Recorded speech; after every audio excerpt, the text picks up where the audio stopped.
അമ്മയെ കണ്ടില്ലല്ലോ തിരുമേനി. അമ്മയെ നോക്കണ്ട, നിങ്ങൾ മടങ്ങിക്കോളൂ. എന്നാ അങ്ങനെ. ഓ,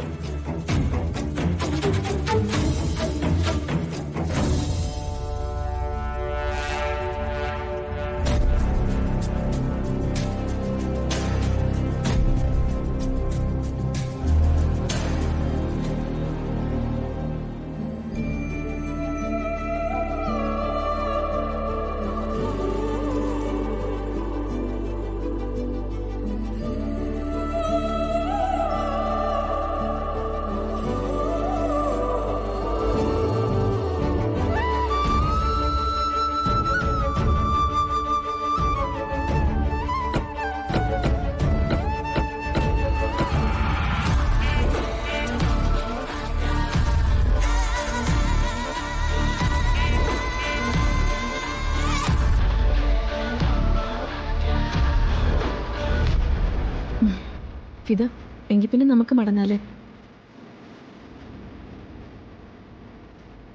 അയ്യോ, നിങ്ങളെന്താ തിരക്കിട്ട് പോകുന്നേ? കുറച്ചുകൂടി കഴിഞ്ഞു പോയാ പോരെ? ചടങ്ങൊക്കെ കഴിഞ്ഞില്ലേ? ഇനി ഞങ്ങൾ ഇറങ്ങാ തിരുമേനി.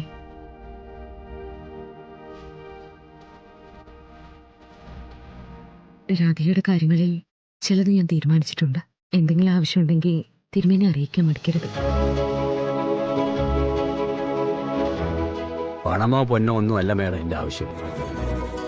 എന്റെ മോൾക്ക് വേണ്ടി ഒരമ്മയുടെ സ്ഥാനം ഏറ്റെടുത്ത് പൂർണ്ണമായും കൂടെ നിൽക്കുന്നില്ലേ, അത് മതി.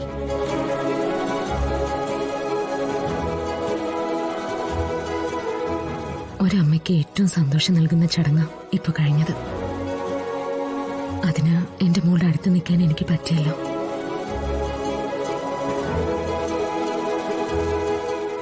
അതാണ് ദൈവത്തിന്റെ അനുഗ്രഹം.